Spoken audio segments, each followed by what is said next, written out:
So far, so good. Thank you, and thanks everyone for coming this evening. Really appreciate it on a lovely sunny evening like this to be joining us to talk shop. And thank you to Alan and the Irish Society for Behaviour Analysis for inviting us to do this webinar. We're really happy to have the opportunity to talk about our paper. I'll get you to change there, Alan. Working. So we're really excited to get the opportunity to chat about our paper, The Evolution of Values in the Science of Behaviour Analysis, which I had the pleasure of co-writing with Dr. Darren Bowring. So what we're going to do is present a summary of the paper together. So I'll let Darren take over around halfway. And that's what we will do for more than the first half of this webinar. But then we have made sure to leave some time for discussion and engagement from those attending, because we're quite interested and eager to get feedback on the paper and to hear from others and to open up discussion around the topics that we've kind of presented in the paper. I hope I don't see people dropping off now after saying that. So the paper was written in response to criticisms of the field of behaviour analysis that we're quite familiar with in recent years. And under these circumstances, it's really important for us to listen and reflect on those criticisms and to adapt our practice in response, as our early behaviour analysts like Beowulf and Risley encouraged us to do. But it's also important for us to speak and to communicate and to give voice to all of the fantastic behaviour analysts who engage in ethical applications of behaviour analysis on a daily basis and make really meaningful differences to the lives of the people that they support. So I hope that we've done an okay job in doing so, in communicating that behaviour analysts are listening to criticisms, are motivated to evolve and to engage in practice that is informed by the people we serve and aim to support, but also in communicating some of our values and perspectives that often get lost in all of the information, often and sometimes misinformation that circulates around this conversation. So I get you to move forward, Al, on the slide. Thank you. So the purpose of the paper is to describe essential behaviour analytic values and perspectives for those less familiar with the field, but also for behaviour analysts in practice in order to guide practice. And that involved reminding ourselves of foundational papers. So, for example, papers that advocated for social validity and for behaviour analysis to be concerned only with socially significant behaviours. But this also involved us discussing the contributions of more contemporary leaders in the field. For example, those who advocate for more emphasis on social validity, compassionate care, cultural humility, mindful-based practice, and self-compassion, to name but a few. We also discuss shortcomings in translating our science of behaviour analysis into values-based practice. For example, one important shortcoming that we talked about in the paper is an emphasis in our field historically on training behavioural technology over clinical skills. For example, clinical skills like rapport and trust building and therapeutic relationship building. And this example is discussed by the Taylor et al. Paper in 2019 on compassionate care. And they discuss how this can lead to behaviour analysts operating from an expert model and taking more of an authoritarian approach as opposed to a collaborative approach with the people that we serve and support. So as we note those shortcomings, we make suggestions for how we may improve values-based practice by addressing those shortcomings in the future. I'll get you to move forward. Thanks, Alan. I sent you the wrong version, actually. Will you move on to the next slide? I changed. Thank you. So, my fault, sorry. No problem. So our hope is that is for behaviour analysts to reflect on those shortcomings with self-compassion and to reflect on concerns raised by consumers within the context of an evolving science of behaviour. An evolving science of behaviour that has so much potential to help people and that has helped so many people to learn and to improve their quality of life. So we advocate for behaviour analysts to be open to hearing criticisms and to collaborate with supported persons and their loved ones to improve the application of the science of behaviour analysis. And we should see criticisms as an opportunity for growth and improvement of the field where possible. So now, Alan, I'm going to ask you to go back a slide. Thanks. So in the paper, we touch on the development of ABA and positive behaviour support in general, how concerns regarding the provision of early behaviour analytics services led to the development of non-aversive behavioural interventions and the allied discipline of PBS. So PBS addressed some shortcomings in the application of ABA to human services at that time by developing a model of intervention that emphasised quality of life as well as the reduction of behaviours of concern. And they also adopted and emphasised values such as respect, empathy, humility, and collaboration with other professionals. So we feel that it's important to note that the paper is written by authors from the UK and Ireland, and that our perspectives may differ as a result of maybe a slightly different upbringing in behaviour analysis than what people have experienced in training and practice in other countries. So ABA master's level courses have only really been established much later across the UK and Ireland. We believe the first master's course is Banger, which was established in 2003.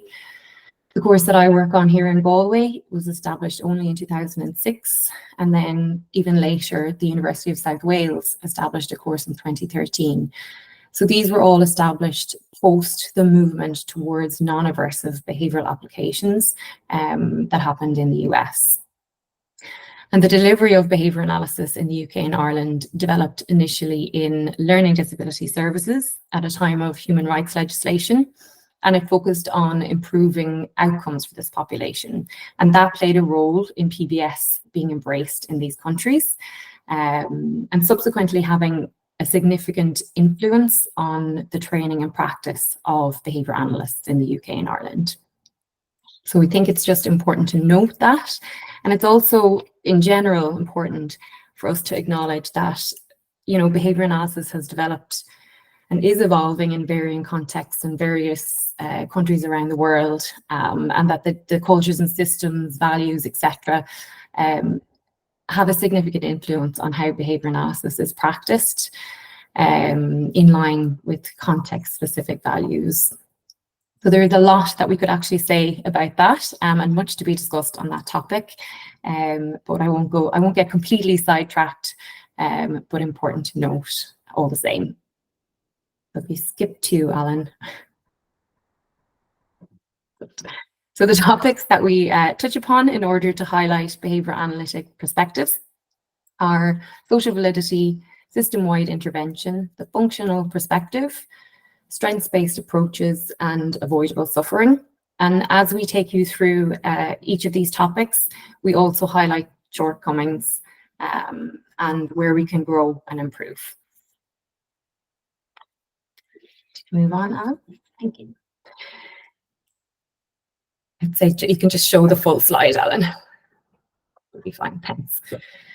So social validity is a concept that has been a part of our field since the very early stages, and we're all familiar with the 1968 article by Bear, Wolf and Risley that laid the foundations for how the science of behaviour analysis should be applied in the most effective and beneficial way for society.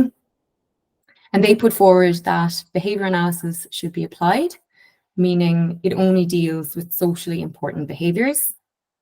And they also very correctly identified and noted that society would be more likely to support behavioural applications that are viewed as dealing with socially important behaviours. In 1978 and 1987, Wolf and Wolf and Risley, in two separate papers, advocated for subjective measurement of opinions regarding behavioural interventions. And they proposed that society should assess behaviour analysts' work.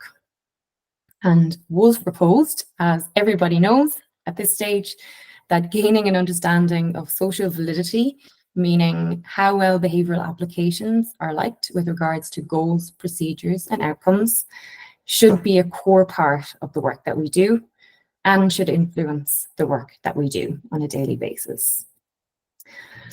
But I think the most important message for me anyway, in all of these writings, was that behavioural interventions shouldn't be viewed as effective unless they've brought about meaningful change in a person's life.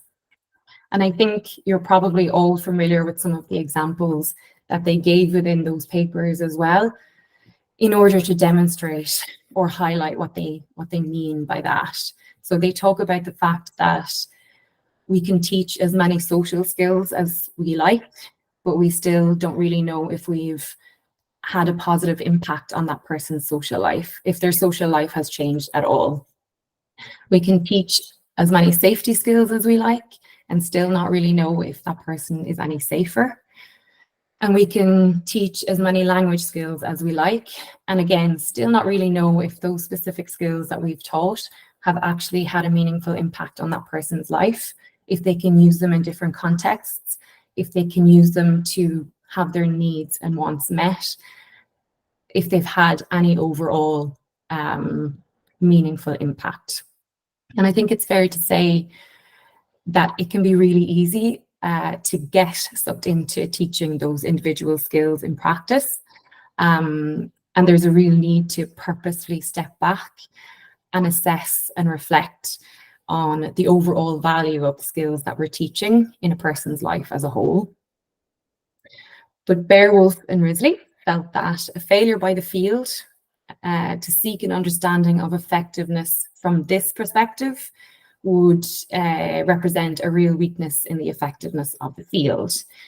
And I think that this predicted weakness has been exposed in our field to an extent, because it could be argued that that applied dimension of behaviour analysis is sometimes taken for granted, and that less emphasis has been placed on the assessment of social validity at each level.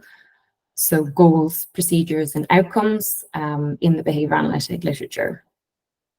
So even though there's been this commitment to social validity from a very early stage in our field, we've arguably not sufficiently demonstrated that commitment in our research and practice. And we can see this when we read some of the reviews that have come out in the last number of years, evaluating social validity in behavioural literature. So an example of that is here on the slide.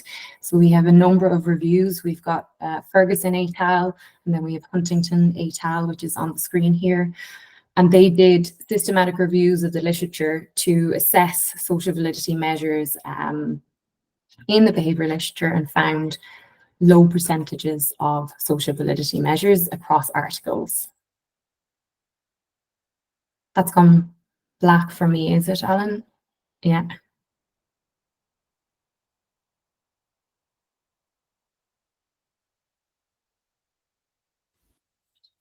It's gone black for me as well, Aoife.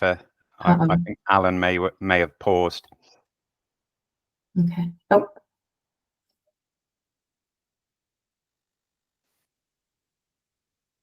Apologies, all my computer just crashed there. Oh no.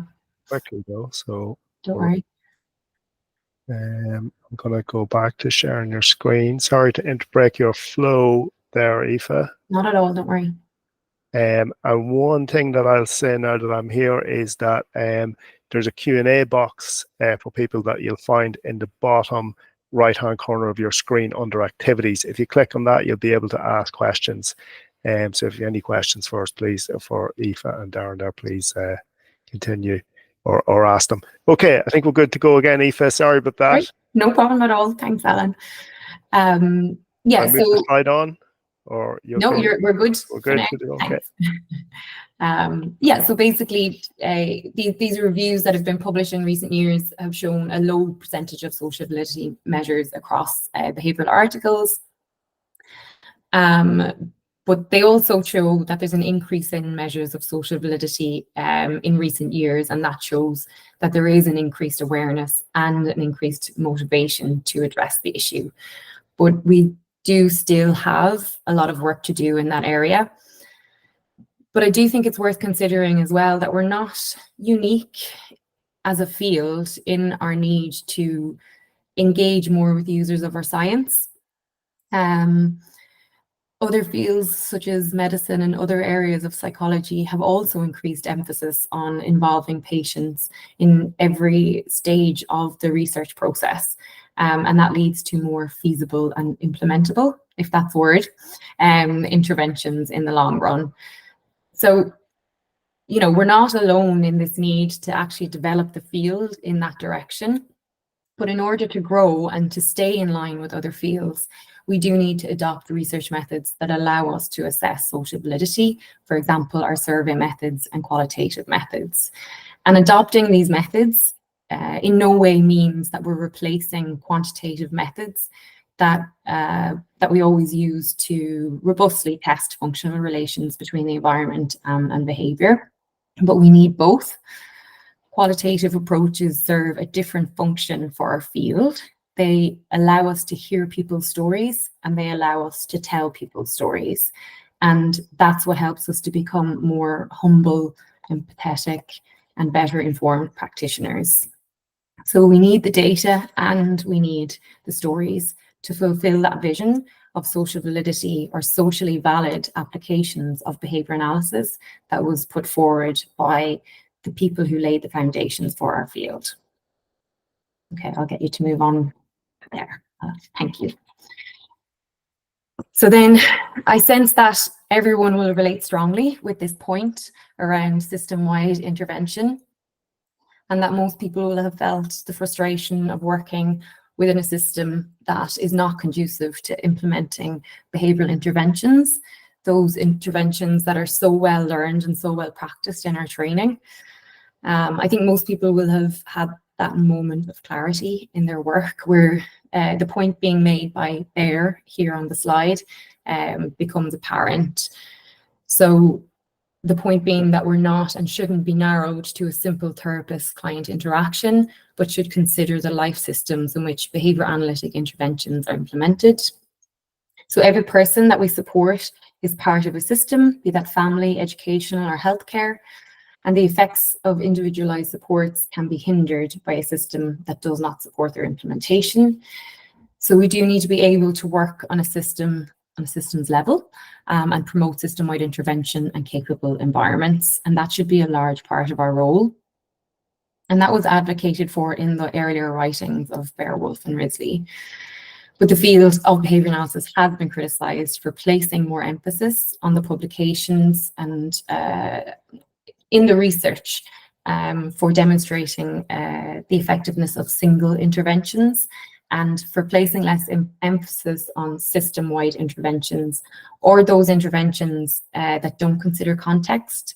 So it could be argued that there's less emphasis on the effectiveness of interventions in real-world contexts as opposed to efficacy research, which is showing that something works in ideal and controlled circumstances. So a movement towards system-wide interventions and effectiveness research is key in order for us to improve practice and move towards meaningful applications of science of behaviour analysis. And I'm going to hand over to Darren now. Thank you, Aoife. We can move to the next slide, Alan.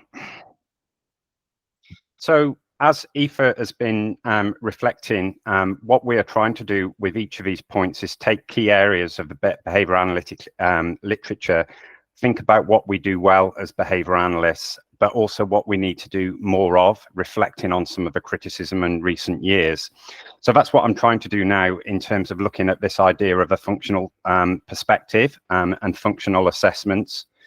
So what we do well as behaviour analysts is that we almost fight against the traditional approach, which has been to pathologize behaviors, to see them as abnormal or related to a particular disorder or person. Behavior analysts bring a unique perspective, seeing as behaviors as learned through interactions with the environment over time and being purposeful or functional. So behaviors are neither labeled good or bad. They're simply functional and ensure people's needs are met. And myself, when I go to a residential home, for example, I'm working with somebody that's got really angry with his staff for being late to take him to Tesco's. I'm not so worried about that chap, because he's going to make sure that his needs are met and he's going to get to Tesco's, and next time they'll probably be on time. I'm more worried about the individual who's sitting unengaged in that residential home, not being responded to. So as a behaviour analyst, I'm going to respond to both and looking at socially significant ways of improving communication, behaviour, and improving their lives. But I think in a way, as behaviour analysts, we're really helpful in addressing what has been previously unhelpful labels attached to people and criticism of some of the populations that we support in terms of behaviours that's evidence. So I think this functional approach really does support a compassion-focused reflection on what's happening in these environments. So I think we're good at this. We're good at understanding why behaviour occurs. We're good at doing functional assessments to inform planning. But what could we do more of during this process? I think we could take a step back and reflect greater on people's learning histories. And I was really struck a few years back. Rob Horner presented at a Build conference in Bristol. And Rob Horner said, if we just take, if we just stop and listen to someone's life stories, quite often we can understand why they're behaving in the way they do, having done that. And I found that quite powerful in terms of taking a pause when I meet people and listening to their stories. I think it helps us with our assessments, but it also helps us, importantly, with developing working relationships with the people that we're going to be working with. And we're going to come on to later why we need to do so much better on a relationship-based approaches. One thing that neurodiverse advocates have criticised us for is for not undertaking collaborative goal settings. So do we really need to target this behaviour for change? Is it really causing risk? Is it really impacting on somebody's quality of life? And there's loads of discussion and research going on around this at the moment. And I think we have, as a profession, moved forward on things like stimming and stereotypy, which we now understand may have helpful regulatory functions for people. But this is still not straightforward. I still have to go into schools, and I'm recommending changes to the environment to meet the needs of a young man with autism, where the school are still pressuring me to change that young man to fit in with the school environment. So I keep saying people, we're not in the habit of fixing or changing people. We are in the habit of fixing the environments and things around them. But this idea of goal setting can be difficult with some of the environments that we go into, looking for this suppression of behaviour. So setting events may be something that we neglect, and we know they can be important in some of the context, and also thinking about broadening our whole perspective in terms of reflecting and addressing the wider biopsychosocial influences that impact on people's behaviour. So if you could just move forward to the next slide, Alan. This is a slide that was originally designed by Richard Hastings on the causal model of challenging behaviour. It was updated more recently by myself, Richard, and John Painter. And anyone who's seen me present before will have seen me use this slide repeatedly, because I think it's a really helpful explanation around why challenging behaviour occurs, but also why positive behaviour support as a model is so helpful and impactful. So this model describes how behaviours that challenge are influenced on the left-hand side by vulnerability factors, how they are maintained by maintaining processes in the middle, and about how they're influenced by impact factors on the right. So, for example, on the left, it recognises that people with learning disabilities have certain biological and psychosocial vulnerabilities, which we've seen in the research literature to be associated with higher levels of behaviours that challenge. So these can include biological vulnerability factors such as poor health, pain, certain medical conditions, certain syndromes, and we know these are associated with some inequality issues because we know people with disabilities are subject to some health inequalities and experiences as well. It also refers to a number of psychosocial vulnerability factors, such as communication impairments, which are associated with really much higher levels of behaviours that challenge, negative life events, trauma. So we do include trauma-informed aspects in our behavioural model. The lack of meaningful activity is associated with higher rates of challenging behaviour, impoverished social networks, institutional accommodation, and lower socioeconomic status. So in this model, we've added this idea of cumulative risk, which we'll see, because from some of the research we did on cumulative risk indices, we know that if people have a number of these different vulnerability factors, they're even more likely to show behaviours that challenge. The middle boxes reveal that challenging behaviour is functional, and functional assessments are a vital component of our work. And as behavioural analysts, we all recognise that concept. But on the right, in terms of impact factors, we know that historically behaviours that challenge have had significant impacts on the quality of people's lives. They can lead to psychosocial impacts such as harm to self or others, community exclusion, additional mental health issues. And you'll see the line that goes back to the psychosocial vulnerabilities, that this has a cyclical impact because we know the issues such as exclusion lead to less engagement, lower numbers of relationships, and greater vulnerabilities for behaviours that challenge. So actually they're unhelpful as strategies and approaches. At the top as well, we know people are over-medicated, particularly with psychotropic drugs for behaviours that challenge, a number of which have significant side effects, which add to additional vulnerability factors. So actually in our behavioural model, it makes sense if we kind of detach ourselves slightly from this very functional 4-term contingency model and try to consider interventions as well that impact on these vulnerability factors, that impact on these impact factors, that really think about addressing some of these inequalities that people experience and promote their quality of life. And I guess my final point on here is I've never felt that addressing behaviour is a role just of a behaviour analyst. And if you look at this, you see the need for speech and language therapists working on communication, nurses and medical staff working on health issues, psychologists helping support us with negative life events, with trauma work, OTs working on sensory diets, engagement and activity. So I think it broadens everything out and makes our work a much more of a multi-agency, multidisciplinary model. So that's one thing I think we need to reflect on in our practice. Moving along, Alan. What we also assert in the paper as well, and something else that behaviour analysis is really good at, is being grounded in a strengths-based approach. So in the paper, we make note that often referrals to us are intended, we get referrals where services, schools, families are looking for us to reduce levels of behaviour of concern, given the idea to external viewers that we're in the business of trying to decrease or suppress behaviours, when in reality, our focus is always about skills teaching, learning, adapting environmental contingencies, and making meaningful quality of life changes to people.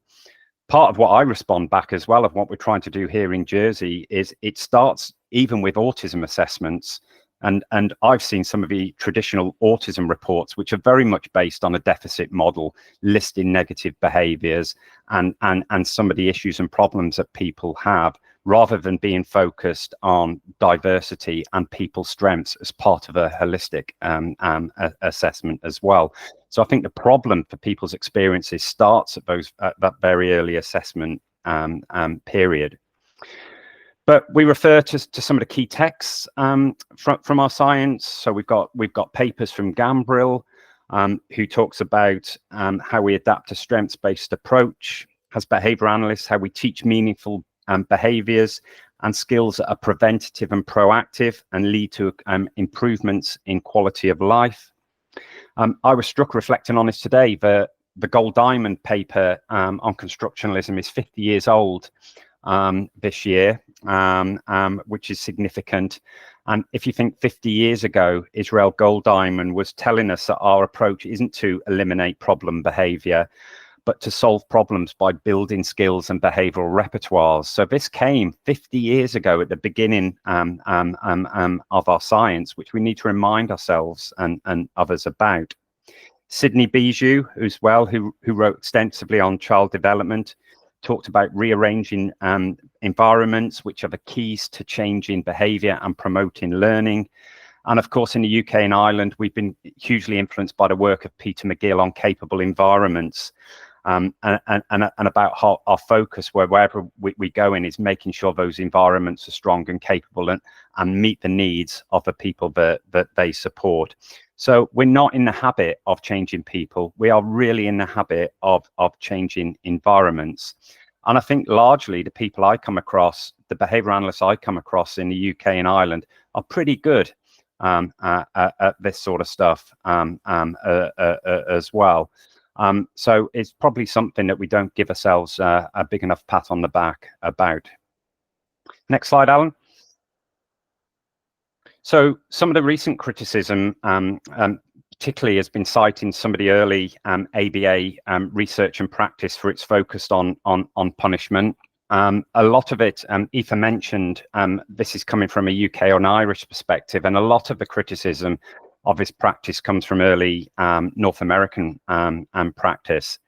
And I think I spend most of my time advocating for people with learning disabilities and for autistic people, fighting to reduce and remove restrictions, addressing quality of life deficits, and really trying to improve people's lives. And I think as behaviour analysts, we can give multiple examples of the lives we've changed and transformed. And how we often come across people who are subject to aversive sanctions and restrictions, and how we've done wonders in terms of removing these and improving people's lives. So this, to me, often makes listening to this criticism a challenge when I've spent years trying to address that, and it's something that we're being criticised with. And I'm reminding myself of the work of Skinner in Beyond Freedom and Dignity, who saw punishment as a logical consequence of the unscientific analysis of human behaviour. We've reminding ourselves that Skinner pointed out the operant nature of behaviour, and then, in fact, punishment is an ineffective way of responding. People tend to avoid the punisher and continue with the behaviour, and it also damages relationships between people applying the punishment and those experiencing it. So Gambrell concludes this by saying that, many people are located in punishing environments in avoidable suffering. And we're concluding in this paper that behaviour analysts are really skilled at identifying these punishing contingencies and environments, and then replacing them in reinforcing contingencies that are more conducive for people to learn new skills and improve their quality of life. So we are punishment removers, not appliers. And I think that's something worth celebrating and reminding everybody. Next slide, Alan. So behavioural analysis has evolved over the last 4 decades. It's expanding across an array of population settings and services. Aoife has already mentioned the impact of PBS coming in the late 80s. And I include on the right-hand side there the diagram taken from the most recent Gore et al. Definition in 2022 on PBS, which right at the heart of a model asserts rights and values of our practice and describes them really clearly. And I think one of the things that Aoife mentioned already is maybe in our academic courses and our training, we focus too highly on technological expertise and maybe not enough on clinical skills. And maybe this has impacted some of our implementation and led to some of the negative views and criticism. So Aoife mentioned this Taylor paper that talks about the expert view, the authoritarian behaviour analyst. And for me, there's nothing worse than any practitioner visiting families, visiting residential staff, visiting teachers, You go in once a week, or you go and do an observation, you collect some data, and then you go and tell people what to do, and then you wonder why they don't do it when you go back. So I've never asserted this expert view. And I think if we adopt that, we can't be good influencers of mediators. And as Rob Horner states, our behaviour support plans are to change the behaviour of the people around that focal person that then impacts on their support. So we need to focus on teaching the next generation of behaviour analysts the clinical skills that help promote changes in their practice. So some of the areas that we might need to focus on is training on how we do co-produce supports, some training on the systemic perspectives that Aoife has mentioned, how we do collaborate with the people we support, their families, the wider stakeholders, and then some specifics on our clinical and interpersonal skills in those conversations, and making sure we have mindful and reflective practices, as well as these more robust methods for assessing social validity.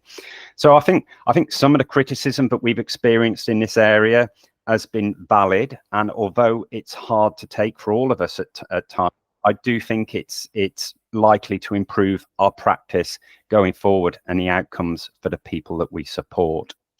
So final slide. We've reminded ourselves in this paper and this presentation this evening about some of the values-based papers by the founders in our field. I guess what we're trying to say is that the field of behaviour analysis, despite asserting values in some of these foundational papers, has likely seen a slow evolution of these values papers into our practice. So what we're encouraging now is a further effort on these. I think our key conclusion is that it's of utmost importance that emphasis is placed on the values held by our field that applies really powerful behavioural technology to the same extent there is an emphasis placed on the technology itself. So for me, that's where we need to focus on these clinical skills of engagement, of listening, and how we work with the people that we support. I think the later development of behaviour analysis in the UK and Ireland has led to a more culturally rich and values-based application. I think our practice here is different to some of the early practice examples attracting criticism, but that doesn't take away why we shouldn't reflect on some of those that we have been exposed to and look at how we can develop and adapt our practice. So in conclusion, what do we need to practice and focus on as practitioners? We need to focus on being person-led, not person-centered, and I'm saying that deliberately. A lot of an autistic parent said to me recently, don't use that word person-centered, use person-led, because that's how you should be. You're working for me, I'm not there to respond to you. So we need to focus on our relational-based practice, our social validity measures and assessments, and listening to those, system-wide interventions, our focus on quality of life interventions and impacts, removing aversive punishment-based contingencies, continuing with our function-based practice, but also being mindful of a wider biopsychosocial impacts, and maybe other professional theoretical perspective that may assist us in our practice, but also being engaging, listening to our critics, being humble, and being personable. And I think through this approach, we'll continue to shape and develop behaviour analytic practice for the years to come. Thank you very much for listening. Excellent. Wow. Wow, guys. Well, we're getting some flavour of why the paper was so popular and why it's being shared so much. So, thanks very much for sharing that overview of it with us. I should say as well that thanks very much to the International Journal of Positive Behaviour Support, who provided the paper open access. So there's a link on the website, but you'll also find it on the International Journal's website. I've put the CEU link. So there's one type 2 CEU available in ethics for attending this. I've put that in the chat, and we'll click on that at the end maybe, so we're going to have time for a few questions, and and if anyone has any questions, you can put them in the Q&A. But if I could start us off maybe by asking both of you, the paper strikes me that you have this, there's this kind of tension almost between the behavioral analytic technical skills on the one hand, and cultural sensitivity and humble practice on the other. At least maybe that's the way that some of that conversation has been framed traditionally. Would it be fair to say that, could you expand a bit on that, or maybe you're trying to tease that apart to say that they're not mutually exclusive? Would that be fair to say? Or yeah, I'm happy to speak to that. I suppose definitely from my perspective as somebody who's teaching, my full-time job is teaching and training master's students and people who will be going out into the world practicing, and noticing myself the need for more emphasis on those clinical skills. I think it should be acknowledged that our behavioral technology, as Darren actually said, is so powerful and so effective. And we don't want to in any way risk the impact and the good things that our behavioral technology can do, but technology in the absence of those clinical skills doesn't lead to effective and meaningful behavioral and environmental changes in real world contexts. So, I think it's absolutely, fine to acknowledge the importance of those technical skills and that technology, but we also really need to increase teaching around those clinical skills as well. And yeah, we're not replacing one with the other. And I think that's in training. In practice, you don't want to skew too far to just clinical skills without the behavioral technology either. We do need to be really careful not to go too far the other way as well. But it's both of those things are really, really important. So if you don't have the ability to build rapport, trust, relationships with the people that you're supporting, you're not likely to be able to design a socially valid intervention with that person. I think if you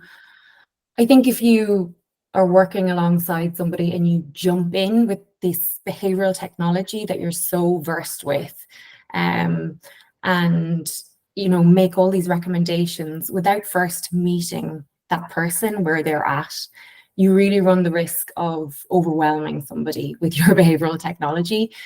You could be working alongside somebody who's finding it really difficult to accept a diagnosis, or you could be working alongside somebody who's just finding it really difficult to cope with all the responsibilities that they have in everyday life. And if you overwhelm them with all of these behavioral technology recommendations, you lose their trust and confidence immediately. So that's a really, really important example of the clinical side and the technical side. Other things like being able to reflect on your practice, jumping off the hamster wheel that we're all so often on, and actually thinking and reflecting on your practice. I think we talk a lot about this in supervision with students, acknowledging and reflecting discomfort that you might have felt in a situation where you were implementing an intervention and it didn't feel right. Actually reflecting on that and trying to figure out, why didn't that feel right? Because usually there's a reason why it didn't. And you should trust that instinct, those clinical skills, and that discomfort more than you should trust the paper on the technology that told you that that was what you should do. So, all of these clinical skills are really, really, really important in combination with the behavioral technology. Clinical skills are really, really important as well in order to develop environments that are conducive to behavioral interventions and that behavioral technology, because sometimes we walk into environments where it's not possible actually to apply that technology just yet. So yeah, I think the combination of both is really, really important. And I think our technology can actually be applied in several different ways, and behaviour analysts apply it in different ways, in different settings. And it's really the clinical skills that help us to understand how to adapt that technology to people's individual circumstances. I hope I answered your question. Yeah, very, very, very fully, Aoife. Yeah, we have a really nice question in there from one of the participants who's interested in the idea of person-led support. So they're querying who is the key person in these circumstances, the autistic child or their parent, and they're saying that they're conscious of the risk of behavioural analysts potentially imposing their values on families who take a more authoritative than permissive approach to parenting.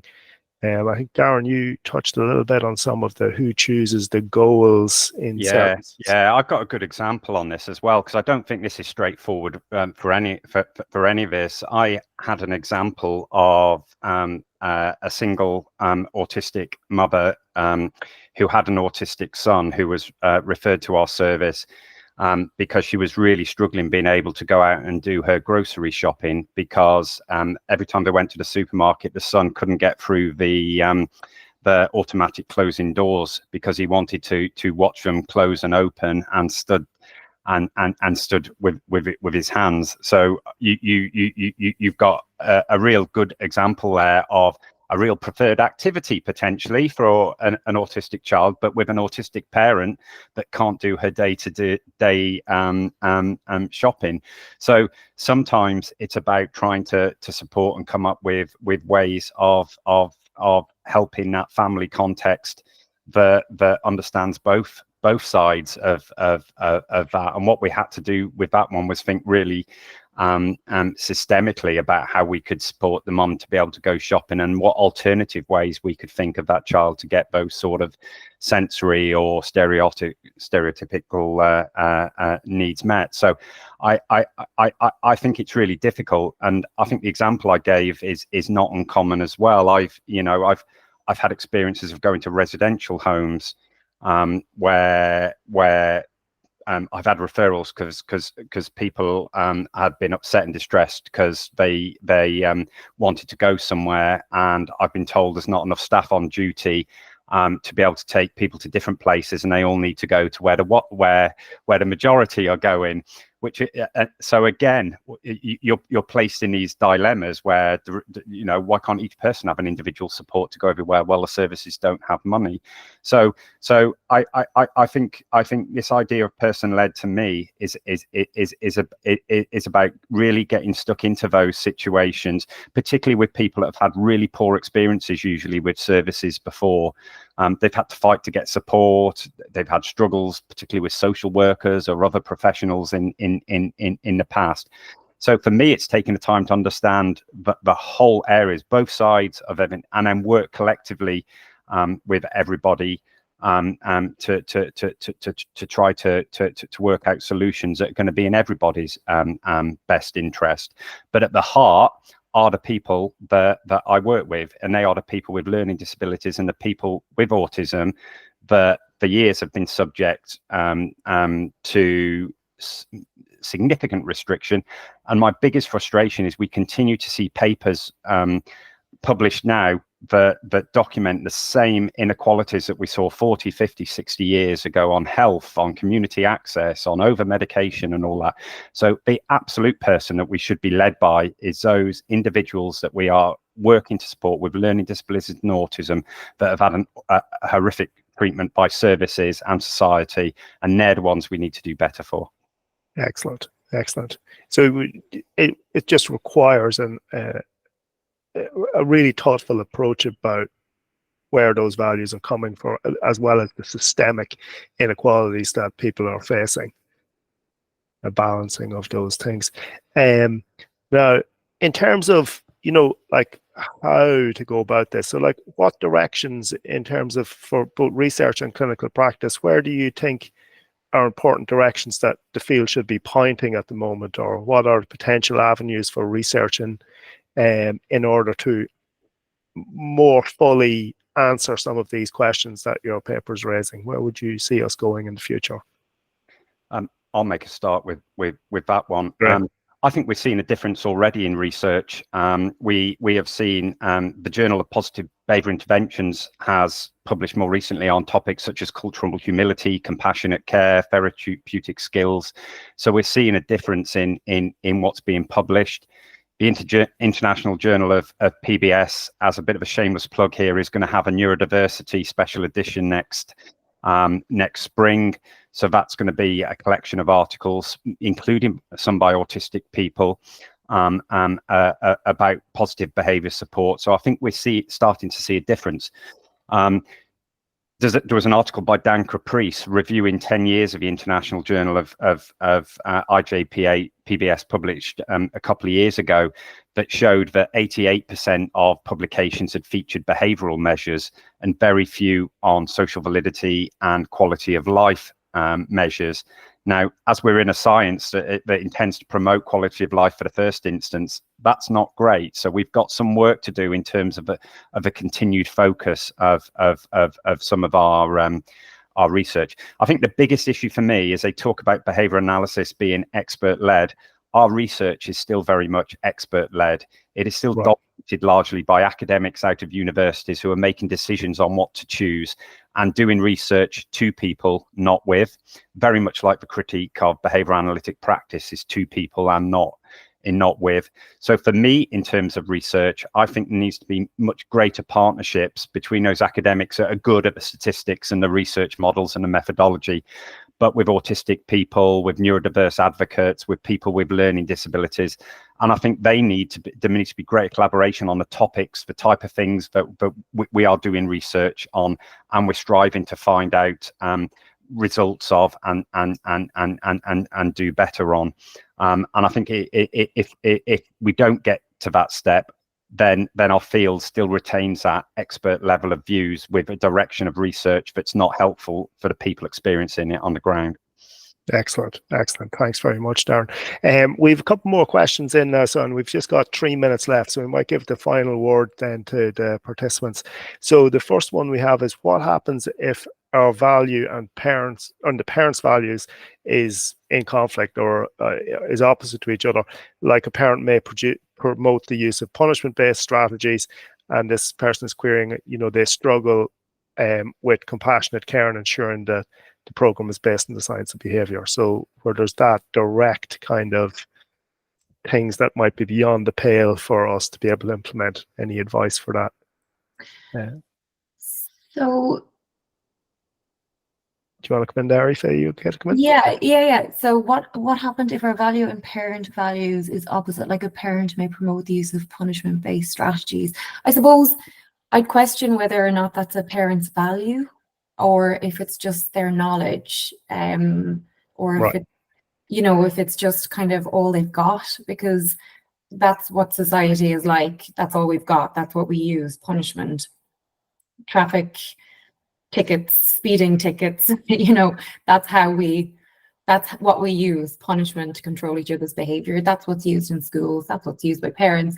And I don't really connect that with their value systems. I connect it with they don't really know what else to do. So I really feel that you can tackle that by maybe giving them other strategies to use, because I actually don't find that most parents are comfortable with punishment either. It always leads to this punishment and then feel bad, and then this chain of behaviors and punishment reinforcement occurs. So yeah, I don't know if that's helpful, but that's kind of how I would read those situations. Yeah, it's given alternatives to punishment, as someone once said. Go on, sorry, Darren.